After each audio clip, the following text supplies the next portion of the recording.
आइए, सुनिए, देखिए, समझिए सनातन सत्य। जैसी दृष्टि वैसी सृष्टि, दृष्टि विज्ञान। कुदरत, कुदरती रचना एवं कुदरत के कानून से शाश्वत सुख की प्राप्ति। जोधपुर के परम पूज्य महात्मा उपासक प्रोफेसर डॉक्टर सोहन राज तातेड़ के निर्देशन में सनातन सत्य। जैसी दृष्टि वैसी सृष्टि, दृष्टि विज्ञान।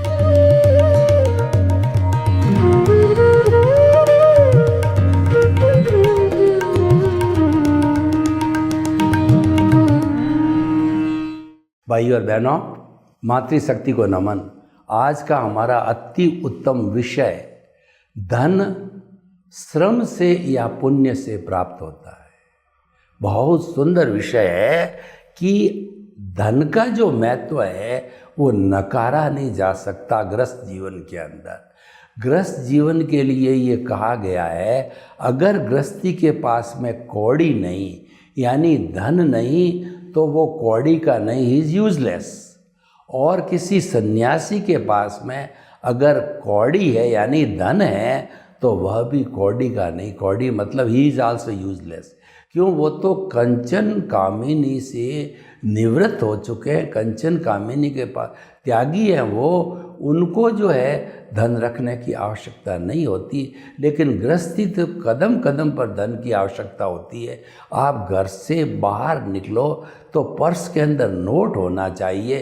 क्यों? बाहर निकलते ही आपको पेट्रोल डलवाना पड़ेगा, आपको सब्जी या घर गृहस्थी की चीज़ लानी पड़ेगी, बच्चों के स्कूल फीस मिलेगा, किराया है, दूध है, इत्यादि इत्यादि। घर गृहस्थी के हर काम के अंदर पैसे की आवश्यकता होती है। और जो बिजनेसमैन होते हैं वो तो 100% पैसे पर ही निर्भर होते हैं। क्यों? डेबिट क्रेडिट होती है, वो किसकी होती है? सारी बैंकें चलती है वो डेबिट क्रेडिट से चलती है, वो पैसे से ही चलती है। पैसा किसी के नामे लगाते हैं तो डेबिट होती है, किसी की जमा करते हैं तो क्रेडिट हो जाती है। तो भाई और बहनों, व्यक्तिगत जीवन के अंदर हमको धन कहाँ से प्राप्त होता है? मेहनत करने से होता है या जो है हमारे पुरुष हमारे पुण्य से होता है। देखिए कि व्यक्ति या तो खेती करता है या नौकरी करता है या बिजनेस करता है। ये क्यों करता है? धन कमाने के लिए करता है। एक मजदूर है जो बेचारा पढ़ा लिखा नहीं है, शिक्षा नहीं है, उसको कोई नौकरी भी नहीं देता तो खड्डे खोदने का काम करता है। वो दिन भर के अंदर मजदूरी करके और 500-600 रुपये कमा सकता है। 1000 रुपये कमा ले अगर ओवर टाइम करे तो इससे ज़्यादा वो कमा नहीं सकता। और आज के युग के अंदर छोटा से छोटा परिवार जो है 4-5 लोगों का परिवार होता है तो भी 1000 रुपये पर डे के अंदर काम नहीं चलता है। और चलाते हैं वो कंजूसी के साथ में, तो उनके जो है वो एकदम पर्याप्त नहीं होता है, उसके अंदर कमी रहती है। तो कहने का मतलब ये धन की कमी जो है या लक्ष्मी की कमी है और लक्ष्मी की प्राप्ति है क्या मेहनत से होती? तो मेहनत से मैंने बताया कि 1000 रुपया ही कमाता। लेकिन ऐसे बड़े बड़े सेठ होते हैं जो कि सिर्फ गद्दी पर बैठे रहते हैं, सिर्फ फ़ोन करते हैं और वो अरबपति सेठ होते हैं। या बड़ी बड़ी फैक्ट्री चलाते हैं जिनके सारे जनरल मैनेजर्स चलाते हैं। वो तो ऑफिस में बैठे बैठे मात्र जो आदेश देते हैं या जो है हर फैक्ट्री जो उनके अधीन होती है उसका प्रोग्रेस कार्ड देखते हैं और इतने से ही उनको अरबपति बन जाते हैं। तो इतना डिफरेंस क्यों? दोनों ही व्यक्ति है, बेचारा मजदूर है वह भी व्यक्ति है और एक अरबपति सेठ है या अरबपति ऑफिसर है, तो वह जो है दोनों ही जो है तो व्यक्ति, पर ये इतना धन का डिफरेंस क्यों है? और इस डिफरेंस के कारण गरीबी अमीरी की खाई आज समाज में बहुत बढ़ गई है। और हमारे समाज में, भारतवर्ष में 50% लोग गरीबी की रेखा के नीचे जी रहे हैं, यानी उनको 3 जून की रोटी भी जो है बराबर मुहैया नहीं हो रही है, जैसे तैसे करके ही वो काम चला रहे हैं। तो भाई और बहनों, इसका कारण क्या है? तो क्या पैसा मेहनत से आता है या कोई और कारण है? तो हम आपको इसका मुख्य कारण बता देना चाहिए। इसका मुख्य कारण है पुण्योदय। पुण्योदय से लक्ष्मी मिलती है। पिछले जन्म में आपने पुण्य का अर्जन किया, लक्ष्मी क्यों आपको पर्याप्त मिली। और पिछले जन्म में किसी ने लक्ष्मी का अंतराय झेला, अंतराय दिया, तो उसको लक्ष्मी नहीं मिलती, लिमिटेड मिलती है। अंतराय लक्ष्मी का कैसे लगता है? मान लीजिए कोई 2 व्यापारी आपस में MOU कर रहे हैं और हमने कोई भी अड़ंगा डाल करके उनका MOU सप्लाई को रोक दिया, तो बेचारे दोनों को जो लाभ होने वाला था, एक को प्राप्त करने एक देने वाला था, दोनों के बीच में व्यवधान आ गया। इस रुकावट से लक्ष्मी के अंतराय हो गए। अंतराय जो पड़ती उसके मुख्य 5 कारण होते हैं: दान, लाभ, भोग, उपभोग और वीर्य। कोई दान दे रहा है और उस दान देने में आप रोड़ा डालते हो कि इस संस्था को क्यों दे रही है, संस्था तो अच्छी नहीं, ये व्यक्ति तो शराब पी गया, इसको क्यों डोनेशन दे रहे हो। तो इस तरीके से करके अड़ंगा लगा करके रुकावट पैदा करते हैं दान के अंदर, तो उसके दान की अंतराय लगती, पैसा होते हुए भी वो दान नहीं दे सकता। तो लाभ का अर्थ ये है, वही धन वाली बात है जो मैंने आपको पहले बताई कि धन देने वाला लेने वाले में रुकावट पैदा करो तो लाभ का अंतराय लगता है। भोग का अर्थ होता है प्रति समय हम जो भोजन करते हैं, 2 या 3 टाइम है, वो जो है वो दान लाभ भोग कहलाता है, जो कि एक बार किया फिर हर बार करना पड़ता है। पानी है, भोजन है, कपड़ा इत्यादि है। तो वो जो है, आप कोई भी किसी को भोजन दे रहा है या कोई खा रहा है, उसके अंदर रुकावट पैदा कर दी, उसकी थाली को फेंक दिया, उसको फटकार करके भेज दिया, तो ऐसे जो है आपके भोग की अंतराय लगती है। उपभोग, आपने किसी का मकान हड़प कर लिया, किसी बेचारे का जो कोई भी उपभोग करने वाली चीज़ थी उसके अंदर रुकावट डाल दी, तो उपभोग मतलब वो जो है वो रेगुलर यूज़ करने वाली मकान है, कपड़े हैं, ज्वेलरी इत्यादि उपभोग में आता है। और वीर्य का मतलब किसी को मारा, पीटा और प्रताड़ना दी और किसी को घायल किया, तो आपकी जो शक्ति है वो डाउन हो जाती है, ये अंतराय लगती है। तो किसी को लाभ को रोकने से अवरोध पैदा किया पिछले जन्म में, तब आपके लक्ष्मी की अंतराय लगी।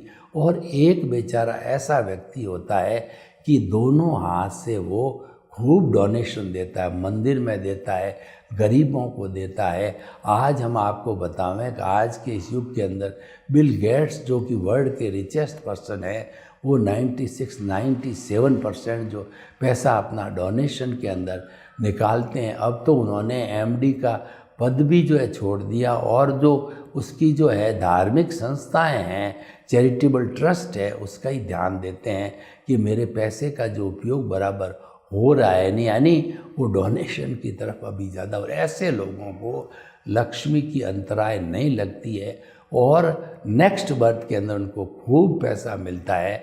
नेक्स्ट बर्थ के अंदर उनका पुण्योदय इतना होता है कि पैसा ही पैसा आता है। जितने भी जो बड़ी बड़ी जन्म लेने वाले तीर्थंकर है, चक्रवर्ती है, और उसके बाद के अंदर बलदेव है, और उसके बाद के अंदर जितने भी 63 सलाह का पुरुष है, वो सब अति उत्तम पुरुषार्थ वाले होते हैं, अति उत्तम पुण्य वाले होते हैं।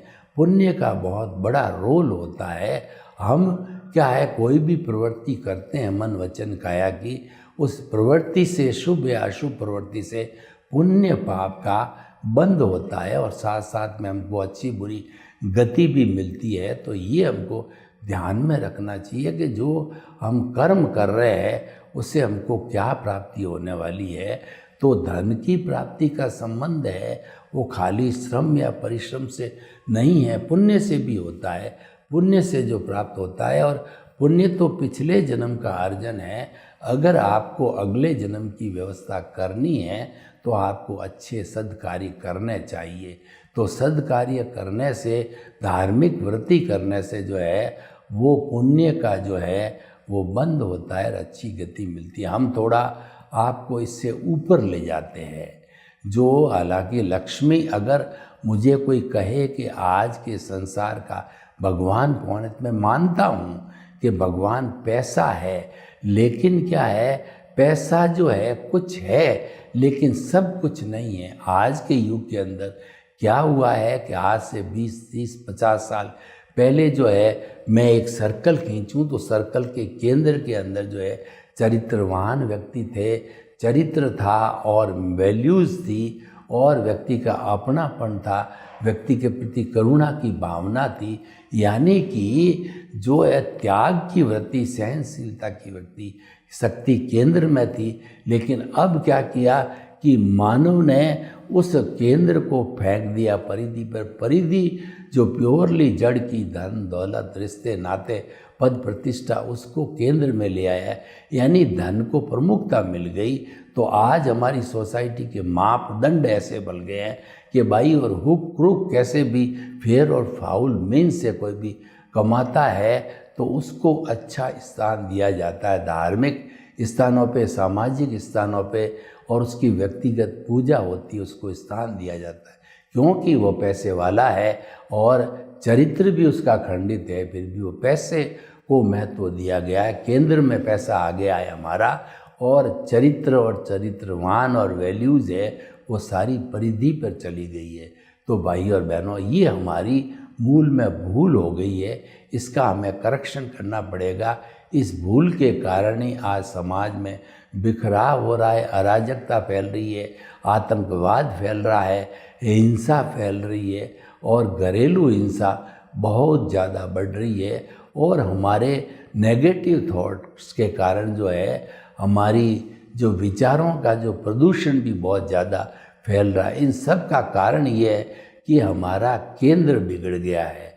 जब सेंटर बिगड़ जाता है, पाचन शक्ति हमारी आंतों के द्वारा होती है, तो आंत हमारी पाचन शक्ति और ज्ञान के केंद्र होते हैं, वो बिगड़ जाते हैं तो भोजन का पाचन भी गड़बड़ होता है और ज्ञान तंत्र भी कमज़ोर पड़ जाता है, उसमें भी उनका पूरा रोल होता है। तो भाई और बहनों, हमारे केंद्र को कभी नहीं बिगाड़ना चाहिए। हमारी सेंट्रल गवर्नमेंट वो केंद्र है, उस केंद्र से जो है वो सहायता राज्य को मिलती है और राज्य की सहायता से वो पंचायत तक रूट कॉज व्यक्ति तक जाती है। अगर केंद्र मजबूत है तो वह जो है पूरे हिंदुस्तान की जितनी भी इनकम होती है, वहाँ कहीं पर भी कोई गरीब प्रांत है तो उसको ज़्यादा बेच सकते हैं, अमीर प्रांत है तो वहाँ से ज़्यादा ले सकते हैं, यानी वो सारा समायोजन केंद्र करता है। केंद्र मजबूत होना चाहिए। घर में भी जो केंद्र होता है वो हमारा सीनियर सिटीजन होता है, दादा होता है, परदादा होता है, वो मजबूत होना चाहिए, तब घर में बिखराव नहीं आता है और ऐसे घर पर कोई भी बाहर वाले हाथ नहीं डालते हैं क्योंकि वो ये सोचते हैं कि ये घर बहुत मजबूत है, इसका सेंटर, इसका गार्जियन बहुत मजबूत है तो हमको यहाँ मार खानी पड़ेगी। तो भाई और बहनों, देखिए जो आज का विषय है कि लक्ष्मी जो है वो श्रम से मिलती है या जो पुण्य से मिलती है धन, तो उसका जो रिजल्ट है वो तो पुण्य ही है। लेकिन पुण्य तो हम पीछे से लेके आए हैं तो उसको हमें ज़्यादा तवज्जो, अगर तकलीफ़ भी है तो तवज्जो देने की ज़्यादा या दुखी होने की हमारी कोई नहीं है। हमें मन वचन काया तथा उससे जुड़ी हुई हर अवस्था मात्र कुदरती रचना है। तो जिसके पास में लक्ष्मी का अंतराय है उसको कुदरती रचना देखना चाहिए कि ऐसा ही मेरा पुण्य किया वो जब मिली है, तो उसको जो है ये देखते देखते उसको जो आर्ट ऑफ द विजन में जाना चाहिए, सम्यक ज्ञान सम्यक दर्शन में जाना चाहिए कि अगर मेरे इनकम कम है, मेरे 10,000 रुपये की इनकम है, तो व्यवस्थित रूप से उसको ये सोचना चाहिए, बजट वैसा बनाना चाहिए। देखिए, बजट एक परिवार के निर्वाह में 10,000 का, 20,000 का, 30,000 का, 1,00,000 का, 1 करोड़ का सबका बनता है। तो रोटी कपड़ा मकान जो है, ये व्यक्ति जो है वो 10,000 में भी जो ढंग से चले और वह जो व्यसन वगैरह नहीं दे, फालतू खर्चा नहीं करे, तो उसका निर्वाह हो सकता है। और निर्वाह होने पर वो अपना बचा हुआ समय जो है वो खाली आर्त ध्यान करने में नहीं लगावे, मुझे लक्ष्मी की कमी है, पैसे की कमी है, तो उसको पुरुषार्थ करके श्रम थोड़ा अधिक करना चाहिए। तो उससे जो लक्ष्मी की प्राप्ति हो जाती है, या जो अंतराय को तोड़ने की कोशिश करनी चाहिए, सत् कार्यों के द्वारा अंतराय टूटता भी है। तो इस तरीके से हम रिजल्ट के रूप में तो ये कहते हैं कि लक्ष्मी पुण्य से मिलती है, और श्रम से तो ठीक है, जितना श्रम है पारिश्रमिक उसके हिसाब से मिलता है, तो पुण्य यहाँ पे जरूर। लेकिन हमारा जो अध्यात्म विज्ञान है वो पुण्य को इतना महत्व नहीं देता है। हमारा अध्यात्म विज्ञान तो जो है वो सनातन सत्य को महत्व देता है। वो आर्ट ऑफ द विजन के अंदर हमारा जो ज्ञान दर्शन है उसको पुष्ट करने का जो है वो कार्य करता है, और वह पुष्ट हो जाता है। उसकी एप्लीकेशन जो है, अगर हमारे अंतराय है तो ज्ञान दर्शन की एप्लीकेशन करो और उसको अंतराय को तोड़ने के लिए रास्ते निकालो कि हम थोड़ी ज़्यादा मजदूरी करें, थोड़ा है जो जीवन में सेविंग करें, और सादा जीवन उच्च विचार का हम जीवन जिएं, और सादा कपड़ा पहने, रोटी कपड़ा मकान शिक्षा चिकित्सा में सादगी रखें, तो धीरे धीरे हमारा उसके अंदर सर्वाइवल होता हो जाता है। और व्यक्ति को जो सर्वाइवल होता है तो उसमें संतुष्टि रखनी चाहिए। जो आर्ट ऑफ द विजन सिखाता है, बैलेंस्ड लाइफ सिखाता है, वह संतुष्टि सिखाता है कि आप अपने जीवन में संतुष्ट रहो। कहा भी गया कि गो धन गज धन बाजी धन और रतन धन खान, जब आवे संतोष धन सब धन धूरी समान। लक्ष्मी का अंतरा है, मान लिया, लेकिन उसमें अपना सर्वाइवल करो और संतुष्टि करो कि हमारा जो है पुण्य के कारण ऐसा हो रहा है। स्वीकार करो, उसको स्वीकार करो और पुरुषार्थ को बढ़ाओ। हमारा जो रिलेटिव पुरुषार्थ है उसको बढ़ाओ, उसका परिश्रम ज़्यादा करो, तो वह धीरे धीरे अंतराय टूटती है, लाभ बढ़ता है, और आपके जो है वो धन का जो है पर्याप्ति चालू होती। तो भाइयों और बहनों, हमको हाथ पे हाथ धरे नहीं बैठे रहना है। हम जो है वो मन वचन काया तथा उससे जुड़ी हुई हर अवस्था मात्र जो है उसको कुदरती रचना मानते हैं, लेकिन कुदरती रचना मानते मानते हमें निराश नहीं होना है। हमें आशा हर वक्त हमारे रहनी चाहिए, आशा कभी दूर नहीं जाना चाहिए। और वो आशा जो है हमारा सम्यक ज्ञान दर्शन की जब हम एप्लीकेशन करते हैं संजोगों के अंदर, हमारे जो जो जीवन में सुबह से शाम जन्म से मृत्यु तक संजोग आते हैं और उसमें ज्ञान दर्शन की एप्लीकेशन करते हैं, यानी जो घटना घटित हो रही है उसको कुदरत का कानून मानकर उसकी अवहेलना नहीं करके और उसको कुदरत जो है कुदरती रचना मानते रहते, हमको दुख की अनुभूति नहीं होगी। हम अगर जो मोटा खा करके और रूखा खा करके भी रहेंगे तो वो जीवन में संतुष्टि रहेगी।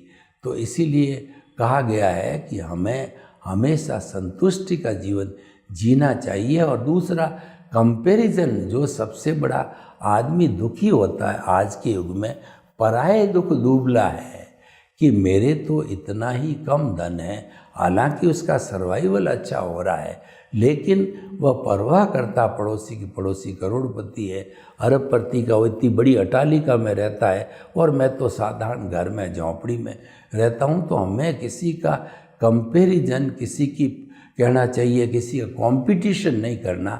हर एक के कर्म अलग अलग होते हैं, हर एक का पुण्य अलग अलग होता है, हर एक का उदय और प्रारब्ध अलग अलग होता है। हमें तो हमारे उदय प्रारब्ध की चिंता करनी है और हमारे को तो मुक्ति का रास्ता जो निकालना है, वह मुक्ति का जो रास्ता है वो हमारे सम्यक ज्ञान दर्शन के डेवलपमेंट से होगा।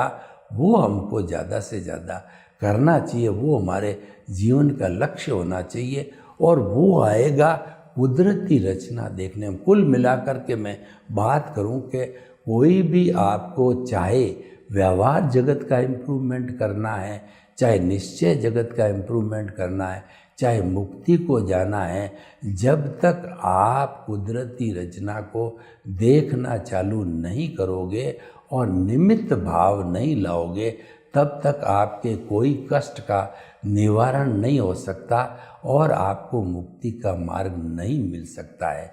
क्योंकि जो अकर्ता बिना निमित्त हुए बिना आपके ऑनरशिप, डूअरशिप और जो है आपके ब्लेम और क्लेम, भय और भीख चालू रहेंगे और उसके कॉज पड़ते रहेंगे, कर्म बंधन होता रहेगा। सारा कर्म बंधन का जो कारण है कर्ता भाव, तो आप उस पर चोट करो, उस पर ज्ञानी पुरुष चोट कराता है। जब हमको एनलाइटनमेंट देता है, ज्ञान देता है सद्गुरु, क्यों गुरु बिना ज्ञान नहीं होता है, और वो ज्ञान भाग्योदय से मिलता है। भाग्योदय से ज्ञान मिला गुरु के माध्यम से, तो गुरु के प्रति जो है सद्भावना करके, उसको स्वीकार करके और उसकी एप्लीकेशन करो। उसकी एप्लीकेशन करते करते हम जो है नए कॉजेज नहीं डालेंगे, नई कॉजल बॉडी नहीं बनेगी, तो हमारा ज्ञान दर्शन डेवलप होते होते एक समय ऐसा आएगा कि हाईएस्ट फॉर्म 100 डिग्री जागृति, उसको कहते हैं 360 डिग्री का ज्ञान कहते हैं, उसको केवल ज्ञान बोला जाता है। उसकी प्राप्ति हो जाती है और उसकी प्राप्ति होने के बाद जो है हमको नेक्स्ट बर्थ के अंदर उसके परिणाम के रूप में केवल ज्ञान मिलता है, व्यक्ति सिद्ध, बुद्ध और मुक्त होता है। यानी हमें ब्लिस की प्राप्त करने की कोशिश करनी चाहिए। जो अंतराय लग गए हैं लक्ष्मी के, उसको भी जो है हम धीरे धीरे मिटा सकते हैं। उसका प्रभाव हमारे जीवन के अंदर नहीं होगा। तो भाई और बहनों, हम आपको बताना चाहते हैं कि ये सारा जो होता है पुण्य से होता है, लेकिन खाली पुण्य को अतिरिक्त महत्व नहीं देना है। हमें पुरुषार्थ को, रिलेटिव पुरुषार्थ को महत्व देना है। तो जो रियल पुरुषार्थ को महत्व देना है, रियल पुरुषार्थ का महत्व है हमारे उस पुण्य को जागृत करेगा। तो भाई और बहनों, हम आपको बताना चाहते हैं कि केवल धन से ही व्यक्ति की प्रोग्रेस नहीं होती है। व्यक्ति को धन के साथ साथ में चरित्रवान बनना जरूरी होता है, अपने करैक्टर को अच्छा करना जरूरी होता है। ऐसे बहुत से लोग कम पैसे वाले होते हैं जो बहुत चरित्रवान होते हैं, और बहुत से ऐसे धनाढ्य लोग होते हैं जो अय्यासी होते हैं, वेश्यावृत्ति करते हैं और शराब पीते हैं, चरित्रहीन होते हैं। मान लिया वो पैसे वाले हैं, कुबेरपति है, लेकिन चरित्र की दृष्टि से वो चरित्रहीन है, तो समाज के अंदर उसकी वैल्यू जो कम पैसे वाला चरित्रवान व्यक्ति है उससे उसकी कोई वैल्यू कम है। तो कुल मिलाकर के हमें जीवन में ये समझना कि धन ही कोई मापदंड नहीं है। धन आवश्यक है, धन कुछ है, लेकिन सब कुछ मान करके इसको अतिरिक्त जो हमें इम्पोर्टेंस नहीं देनी है, हमको अतिरिक्त इम्पोर्टेंस चरित्र निर्माण को देनी है। चरित्रवान व्यक्ति होगा तो निश्चित तौर से आज वो कष्ट में है, लेकिन शीघ्र ही उसका कष्ट का निवारण हो जाएगा। लेकिन चरित्रहीन व्यक्ति है, उसका न इस जन्म के अंदर निर्माण होता है, न आने वाले जन्म में निर्माण होता है। क्योंकि चरित्र के लिए कहा गया है कि if wealth is lost nothing is lost, if health is lost something is lost, and if character is lost everything is lost. हमारा करेक्टर चला गया तो फिर ज़ीरो बचेगा पीछे। तो करेक्टर को डेवलपमेंट करना और सनातन सत्य को जो है केंद्र में रखना, सनातन सत्य जो है केंद्र में रखने का अर्थ ही है कि चरित्र का निर्माण करना। व्यक्ति चाहे पढ़ा लिखा नहीं है, उसके बाद बड़ा ज्ञान नहीं है, पर उसको नैतिक होना चाहिए, उसको चरित्रवान बनना चाहिए। और चरित्र की जितनी वैल्यूज़ है, जितने एथिक्स है, जितने गुण हैं, वो हर चाहे पढ़ा लिखा व्यक्ति है या अनपढ़ व्यक्ति है, हर एक जानता है कि झूठ जो है नहीं बोलना चाहिए और प्राणी मात्र को दुख देना सबसे बड़ा पाप है। अगर इसी को लेकर के वो चले तो ये बहुत बड़ा एथिक्स है। ये हमारे जो है व्यवहार जगत का भी एथिक्स है और ये हमारे जो है वो निश्चय जगत का भी एथिक्स है। वो दोनों का संतुलन कर सकता है। ये बहुत बड़ा जो धर्म का जो है फार्मूला है कि मेरे द्वारा प्राणी मात्र को कष्ट न हो, ये मेरे भीतर विराजमान शुद्ध आत्मा भगवान मुझे ऐसी शक्ति दो, जागृति दो कि मेरे द्वारा किसी को दुख न हो, दुख न हो, दुख न हो, इसकी हर वक्त भावना भाओ। ये अपने केंद्र के अंदर इकट्ठा करो तो वहाँ पर इकट्ठा करने पर हमको मालूम हो जाएगा कि हमारा जो ये दृष्टि विज्ञान है ये आगे से आगे बढ़ता जा रहा है। हमारा सम्यक ज्ञान दर्शन का डेवलपमेंट हो रहा है। सर्वे भवन्तु सुखिनः, सर्वे सन्तु निरामया। लोक के जीवों को सुख मिले, शांति मिले, आनंद मिले, प्रेम मिले, सौहार्द मिले और हम सभी सनातन सत्य को प्राप्त कर सुख की अनुभूति करें। आपके प्रति मंगल भावना।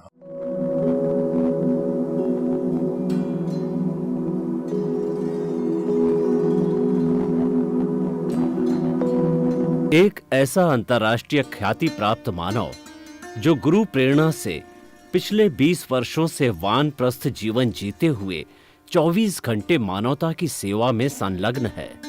एक ऐसा मानव जो अभी राष्ट्रीय, अंतर्राष्ट्रीय टीवी चैनलों पर 7,500 एपिसोड के माध्यम से सनातन सत्य, आत्मविज्ञान एवं पुनरुत्थान व्यवहार एवं निश्चय जगत के जीवनोपयोगी विषयों पर हृदय स्पर्शी प्रवचन कर चुका है। उस मानव का नाम है महात्मा उपासक प्रोफेसर डॉक्टर सोहन राज तातेड़। प्रोफेसर तातेड़ द्वारा योग, दर्शन, शिक्षा विषयों पर रचित पीएचडी स्तर के 250 शोध ग्रंथ भारत के 100 प्रतिष्ठित विश्वविद्यालयों में शोधार्थी पढ़ रहे हैं तथा वे सभी शोध ग्रंथ वहां की सेंट्रल लाइब्रेरियों में उपलब्ध हैं। महात्मा सोहन राज ने अभी तक हजारों स्कूलों, कॉलेजों, विश्वविद्यालयों एवं संस्थाओं में सेमिनार, वर्कशॉप, कैंप लगाकर लाखों विद्यार्थियों को योग, दर्शन, शिक्षा का प्रशिक्षण देकर उन्हें सुसंस्कारित किया। डॉक्टर तातेड़ ने भारतीय संस्कृति उत्थान के 4000 से अधिक समसामयिक विषयों पर आर्टिकल लिखकर ऑनलाइन जर्नल, पत्रिकाओं, वेबसाइट्स पर प्रकाशित किया, जिसका उपयोग लाखों पाठक कर रहे हैं। उपासक तातेड़ के 5000 से अधिक आज का सुविचार, आज का शुभ संदेश, आज का मंगल भावना योग आदि चिंतन websites, Twitter, blogger, Facebook, YouTube माध्यमों से लाखों लोग अपना जीवन निर्माण कर रहे हैं। मानवता के मसीहा ऐसे महामानव महात्मा सोहन राज तातेड़ के प्रोफाइल को अभी तक विश्व के 20 लाख दर्शक यूट्यूब पर, 12 लाख गूगल पर एवं लाखों दर्शक फेसबुक, ब्लॉगर, ट्विटर और इंस्टाग्राम